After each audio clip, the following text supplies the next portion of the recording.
Welcome to the Big O Show on the Overreaction Sports Network, powered by Believe. Still the same damn kid from Oklahoma, same old dreams hanging off of my shoulders, wishing and waiting on a shooting star for all to see.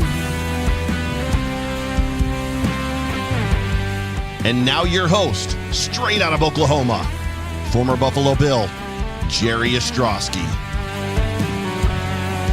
I'm still the same damn kid from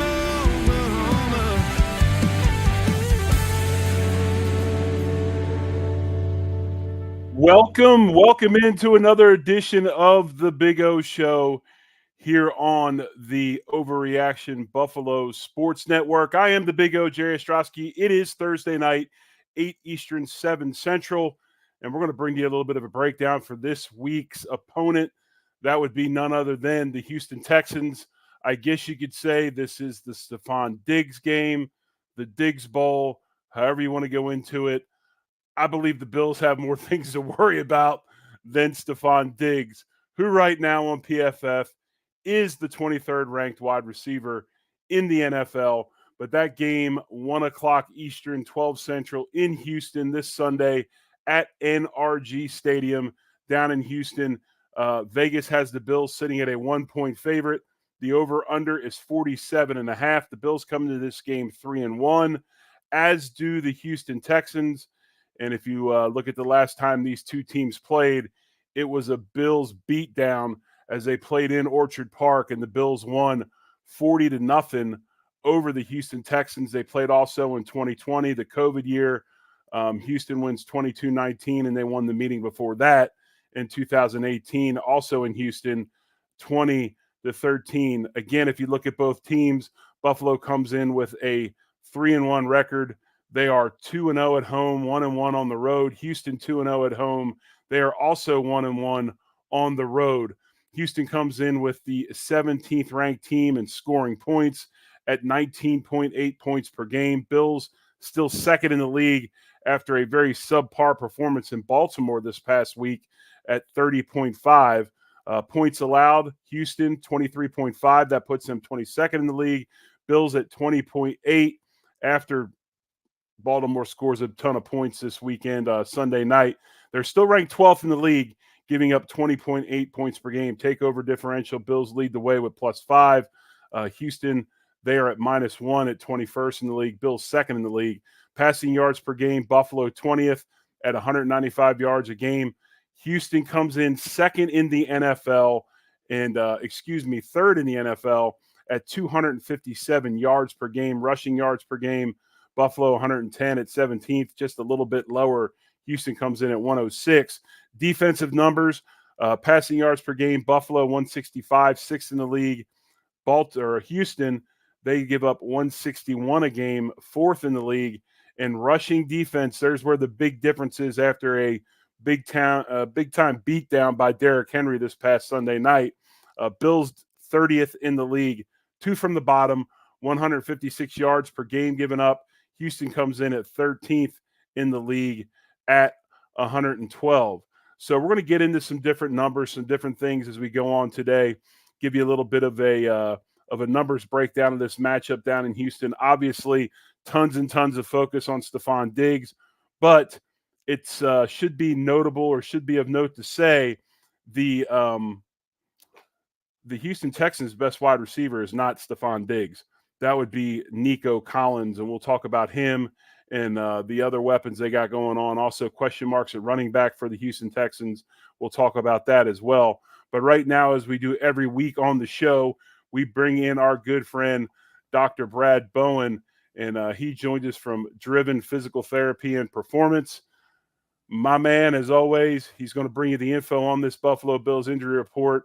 The injury report is as such, and it is a little bit different than people might have thought at the beginning of the week. You know, of course, Josh Allen and Trubisky still on that list. Both are full participants. Josh Allen, of course, took the shot on the trick play. I think that was more of hitting the ground than it was the hand. You got Terrell Bernard with the pectoral. He comes in as limited. I think they took the red jersey off of him today, So he was able to have a little bit of contact. I got some questions for Dr. Bowen about that injury as well. Also, Taron Johnson limited with the forearm. But in addition, two additions to this injury report, one of those being Pro Bowl All-Pro tackle Deion Dawkins. He fought through a hamstring in Baltimore. Obviously, it is bothering him. He did not participate in today's practice. Today being Wednesday, as we had to record this week. Austin Johnson with the oblique. He did not participate, nor did Tyler Rapp in concussion protocol, or Khalil Shakir with the injury to his ankle. Others on the list, last name would be Quentin Morris, shoulder. He's been on there for the entire season, and he was a full participant. But Dr. Bowen, how you doing? Anything notable on this list you want to get into right away? Let's talk about the good. Let's talk about Bernard first, because he looks like he's getting ready to make a comeback here. He's 3.5 weeks out at this point, which is good from a strain standpoint. The 2 to 4 week mark is kind of a return to sport time. So especially if it's like a grade 1 to grade 2, which is kind of what we were thinking he was at. So he's been out there in the blue jersey today. He was moving around. I watched a little bit of film of him moving, and he looks great, to be honest with you. Not limited in any way. He's using that arm as full as I can tell. And my expectation is that he will be ready to come back probably this week, but maybe a game time decision based on what the coaching staff's comfort level with him coming back is. Here's a question I had for you about this injury. And this is what's kind of wild about it. When you have a strain or a tear in the muscle, and I think people need to understand when you talk about strains, okay, everybody's like, oh, wow, he didn't tear it. Well, no, a strain is a form of tear. It's just not a complete tear, right? And when you're talking about rehabbing this injury, you want those muscle fibers to calm down and heal up and get back together. But is there a big time aspect, obviously, of continuing mobility with that muscle while you're doing the rehab? So he should be getting back to full range of motion at this point. From a tear standpoint, the muscle strains are graded, right? 1 through 3. 3 being sucker's gone. It tore right off the bone, and we're not really talking about him coming back. Grade 1 is it was pulled a little bit, it was stressed, and then grade 2 being it was stretched far enough that muscle fibers were torn. So from a standpoint of getting back out there and playing and getting full mobility, my expectation at 2 weeks is that tissue is scarred over and it's starting to actually repair. 3 to 4 weeks, you're looking at that tissue being a lot stronger, but probably not fully 100%. And if he was to come back in the 3-4 week mark, he's still technically rehabbing and probably doesn't feel 100%, but he's strong enough to go out there and play. And the risk of re-injury is low enough that they feel like he can go out there and do it again. When you're talking about this type of rehab and you look at Bernard, he's not a big dude, right? So most of these guys like a Terrell Bernard are lifting weights to keep their weight up. Kind of hard to do heavy bench and things like that, stuff, exercises you do to keep that muscle mass and keep that size on. Obviously, you can do one-handed stuff with dumbbells. Are there some things you can do to get around that strain to where he can still hit other areas of that pec? You can in limited fashion. So it's all about load and volume as far as recovery goes and rehab. So he can use a lot lighter weights and still pump a lot of blood through there and remain strong and have hypertrophy and muscle mass gains even at a time where he's a little bit injured. But they've got to be very conscious about the load he's using. Again, probably a lot of light weights, higher rep type stuff. In the arm or leg, you can use blood flow restriction training, which helps with that stuff quite a bit. In the pec, that's pretty difficult to do. Deion Dawkins, in addition to that injury report, obviously Deion, they say he has a hamstring injury.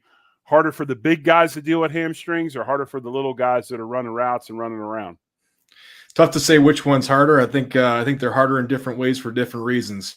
Mass moves mass, as they say. So Dawkins needs a strong hamstring to be able to kick slide and get into a good pass set, but he also needs it to be able to drive off of it as well. Now, at this point, we don't know which side or the severity of it, but just the fact that he's out of practice means that he's feeling it quite a bit, but I'm pretty positive about it because he did finish the game as well. I think we'll know a little bit more here in the next few days as far as what he looks like, whether he's day-to-day or week-to-week or out here shortly, but that will tell a lot. Austin Johnson, obviously with the oblique injury, probably something similar to what Solomon dealt with earlier in the year before he came back on the roster. Very similar. I don't know exactly how Solomon did it at the time, but I saw some film of Austin Johnson taking on a double team. He tried to take the guy who was kind of centered up on him and toss him from right to left. And he did it in a fashion that was very aggressive. And you could see as soon as he got off that block, he came up kind of limp, grabbing his left side. So he tore that oblique pretty good, is my guess. He's probably looking at a solid grade 2. He knew instantly something was wrong, and he got off the field after that. And I'd have to think with the recent signing that the Bills made to the practice squad of and his name slips my mind, but they did sign another interior guy, which was, kind of surprising to some. But then you see the injury report, you see Austin Johnson on there. Maybe the Bills had a little foresight in that. You and I were actually texting a little bit with Joe Miller when the Khalil Shakir injury happened. You got to see the mechanism. Maybe just explain to people a little bit about this ankle injury. Is it more towards the foot, more towards the ankle? He was in a boot after the game. Kind of give us your thoughts on that. Yeah, so with about 6 minutes left in the game, Shakir caught a pass and then came across like the left hash marks, and he was getting drugged down from behind by, I believe it was David Ajabo, who also got hit by Roquan Smith. Now, when he was getting taken down by Ajabo, it was not a problem at this point. Then Roquan Smith kind of almost hit his own guy, causing him to drop his right hip to the ground onto Shakir's ankle. That ankle at that point kind of got a little bit dorsiflex, so think toe towards shin, and then everted, so think foot out to the side. That typically stresses two ligaments or two areas of the ankle that can become a problem. The first one being the deltoid ligament, which is on the inside, so I think like the instep of the foot, right. Going to mostly affect cutting and driving off that way. Or if you get enough external rotation of the ankle, you can hit that syndesmosis or high ankle sprain. The way that he got taped up and how quickly he came back, it makes me think and hope that it's not a high ankle sprain, probably a mild deltoid sprain, which should be nothing that holds him back too much. Was he was limited in practice today, right? Or he was out? He was out. Yeah, so hopefully just recovering, getting rest, and getting ready for this weekend. I do want to ask one more question before I let you go, Dr. Bowen, and he is Dr. Brad Bowen from Driven Physical Therapy and Performance. He's on weekly here on the Big O Show to talk about that Bills injury list. We'll get to him in a second. Let him give you the particulars, digits. So if you got something going on, an injury, you just want to get better at your prospective sport. You're a weekend warrior, you play a lot of golf. You want to try to limit possible back injuries and things like that. Dr. Bowen also handles those types of things as well, specific training for certain areas to help with injury prevention. Going back to Bernard real fast, there's a question I had for you and I forgot. You get a labrum, you get something like that. You can put a shoulder pad harness on to the arm to kind of restrict how far that shoulder goes back. Is there anything like that you can do for a pec to keep him from getting in a bad position when if he does play this weekend? Yeah, similar thing. They make limiting straps for shoulders, and that would help the pec as well. I don't know if he had a device like that on in practice today. I would imagine, as a linebacker, you don't want to have one of those things if you can avoid it. But that'll be a comfort thing for both Bernard and the training staff going forward. But yeah, a shoulder harness would probably help keep him a little bit safer, if you will. I will say this, as a person that's been through it and spent the last, I think, 8 to 10 weeks of my time in Buffalo, not practicing Wednesday, Thursday, limited Friday, walk through Saturday, play Sunday. If anybody remotely gets close to hitting him hard enough to where he needed a brace on, I'm sure that person was going to hear about it. So even though he doesn't have the red jersey on anymore, I'm sure he's hands off. But real quick, why don't you let our listeners know how they can get a hold of you? So if they want to come see you, get taken care of, injuries and or just want to do some performance stuff. Yeah, absolutely. You can find me at drivenptperformance.com, or you can reach me by phone at 716-341-9694. He's Dr. Brad Bowen, Driven Physical Therapy and Performance. He's on every week here on the Big O Show on the Overreaction Buffalo Sports Network. Brad, we appreciate you, man. Thanks for all the insight, and we'll get at you next week. Thank you, Jerry. Go Bills. All right, go Bills.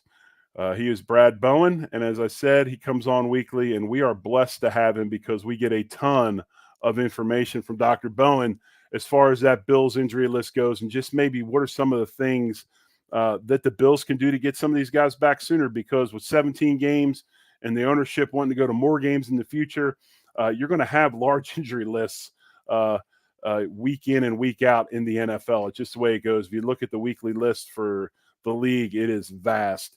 And real quick, if we go to the Houston Texans injury report, there's some notable names on there. Tank Bell, the wide receiver, kind of the third really explosive wideout for that Houston group. He has a chest injury. He is out, did not participate in practice.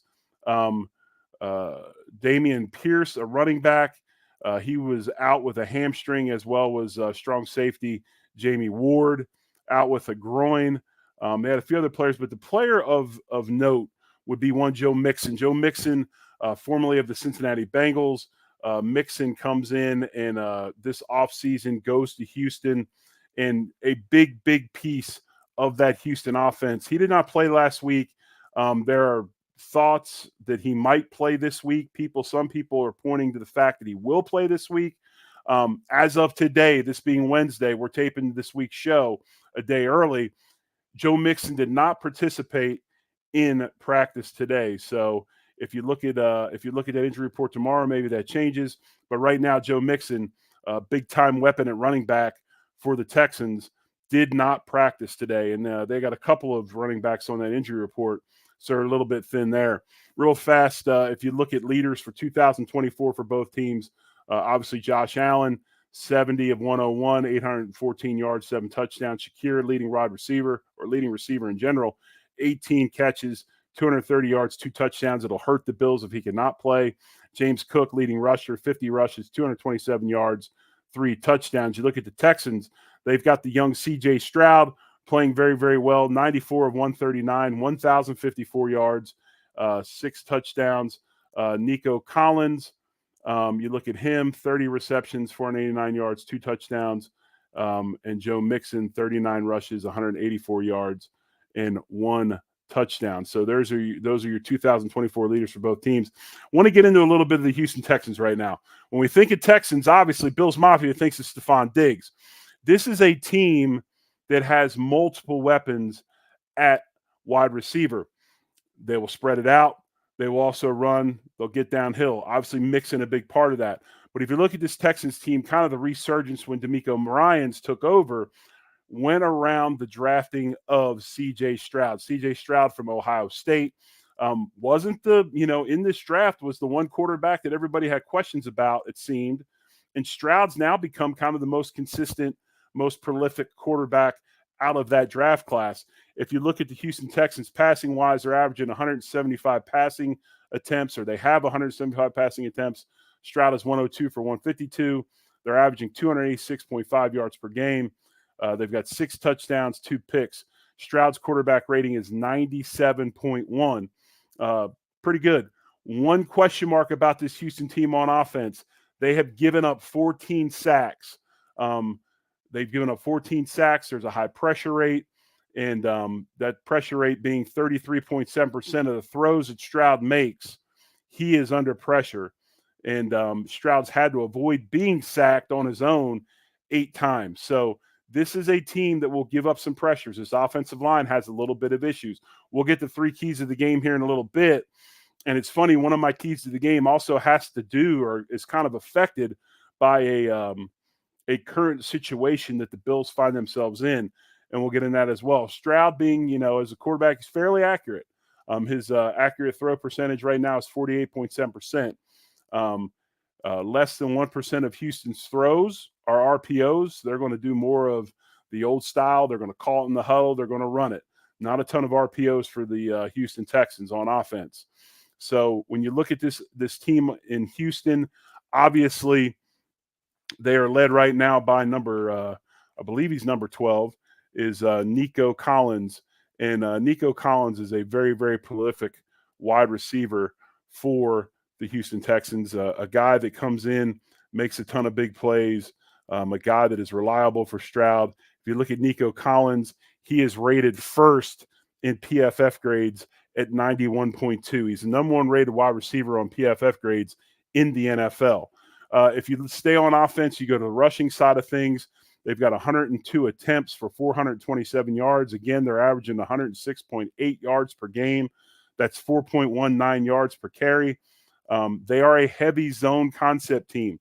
When I say zone blocking or zone concept, I mean zone blocking. That's a lot of times that is 2 offensive linemen coming together, double teaming their way from one defensive lineman up to a linebacker they're responsible for. They don't run a ton of gap scheme, although they do. They're at 22.5% on their gap scheme stuff. When I say gap scheme, That's like power and counter, pulling guards, pulling tackles, and getting H's involved and pulling guys like that. So they will go ahead and run some gap scheme, but they're more of a zone concept type of team. They are a solid and steady running team. And while they're more of a passing team, they are pretty balanced. They're favored a little bit more throwing the ball. If you look at some of their games recently, they were in some tight games. They're in a tight game this past week with the Jaguars, a game they probably should have lost, but they did win that game. And I believe it was in Houston. So pretty balanced, a little bit more pass with C.J. Stroud. And the other thing about Stroud is, Stroud is not a natural runner. This is not a guy that's going to try to get out of the pocket, try to do a bunch of called runs for him like Lamar Jackson or Josh Allen. C.J. Stroud finds himself comfortable in the pocket, and he's a guy that is going to sit back there and throw it until he has to get out. And as we said, this offensive line of Houston, when you look at this line, you got Laramie Tunsil at left tackle, who is questionable this week. Kenyon Green at left guard, Juice Scruggs at center, who's also questionable. Shaq Mason at right guard, and Titus Howard at right tackle. That group does give up some pressures up front. So moving on to Houston's defense, looked at some all-22. This is a 4-3 defense. They do play some nickel. They will get a nickel quite a bit, like the Bills do. Will Anderson obviously is an absolute monster at the left defensive end spot. Mario Edwards at left defensive tackle, right defensive tackle. Fatusaki. You'll have to forgive me. I'm sure I butchered that and didn't pronounce it correctly. And then also Daniel Hunter at right defensive end. So they will get after you up front. Anderson is a top 4 pick out of Alabama, a guy that's got a high motor. He's extremely long. We hope to have our tackles ready to go. Obviously, left defensive end, he's going to be going against Spencer Brown quite a bit. So Spencer's going to have a big handful to deal with this week when he plays against the Houston Texans. And like I said, 4-man front. They will play with quite a bit of nickel. This is a team that's very similar to us on defense. They run a lot of slants and angles. They're aggressive. They get upfield.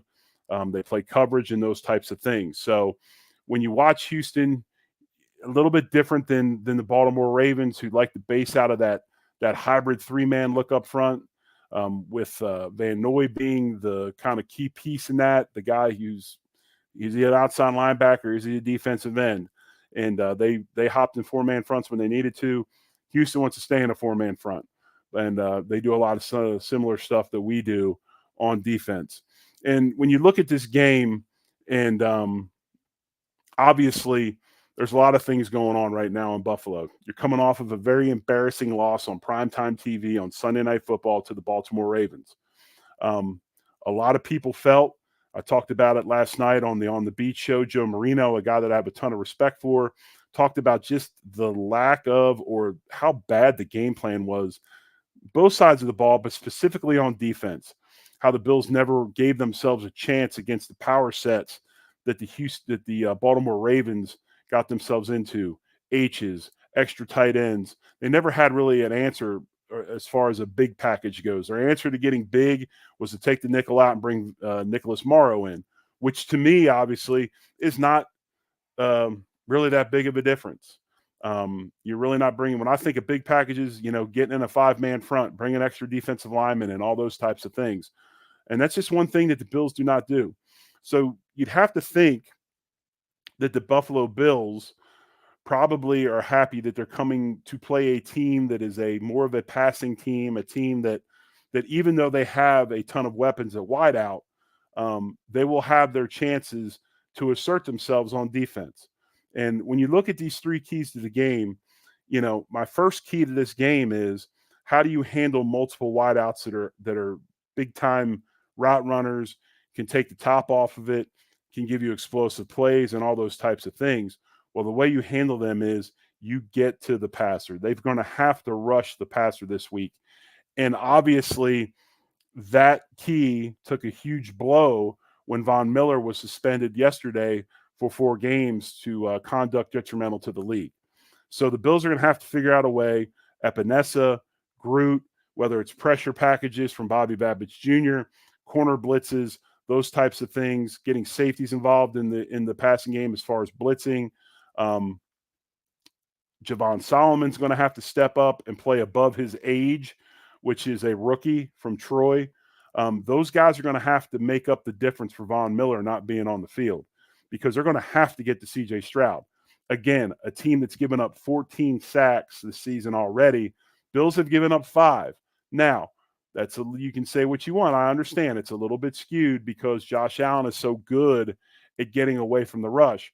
But C.J. Stroud statistically has had to get away from the rush 8 times already.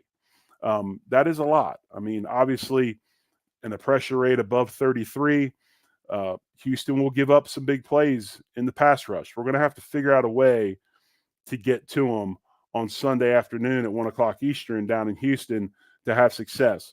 I think my second key to this game is, say what you want about this game in in Baltimore this past week, whether Brady did what he did the first 3 games or he didn't do what he did the first 3 games.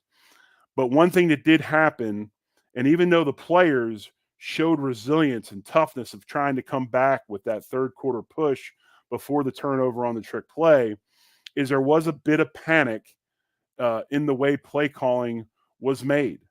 And that is something you can't have, especially on the road against a really good team that has the same record that you do. The Bills are going to have to figure out a way to get back to what they did the first 3 games, reestablish the run and the quick game in the pass to try to get the safeties and try to get that secondary from Houston peeking in the backfield to give them an opportunity to maybe get a Valdez-Scantling or a Keon Coleman or Mac Hollins or somebody over the top to make a big play in the passing game. Because right now you are going to see defenses not have to do much in the passing game as far as coverages and things like that or take chances, because they're not scared. They're not worried about the downfield passing game of the Buffalo Bills. I purposely left Khalil Shakir out of this because we have no idea what's going to happen to Khalil with the ankle injury. Even if he does play, I don't believe he's going to be 100%. So to think that he would be that guy is probably a bit naive. Can he come in and do some of the stuff he does on third down? Because like last season, he's already established himself as kind of Josh's go-to guy on third down.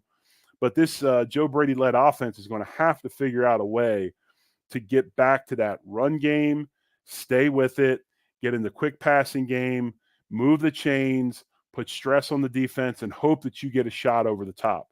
With Shakir out, there's probably a high probability that you will see a lot of Dalton Kincaid this week, and not just on first and second down like we have seen him. I think we'll see Dalton Kincaid on third down with Shakir possibly out or limited due to that ankle injury. So that's my second key to this game. Reestablish the run and figure out a way to get that quick passing game going.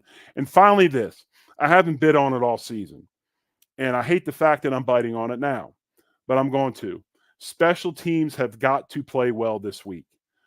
They've got to figure out a way to play well. And when I say special teams, a big part of that is our kicker. Bass has to show up. There can be no more dead pulls, dead yanks, whatever you want to call it, okay? He's got to show up and make the kicks when he's on the field. Points are going to be vital in this game.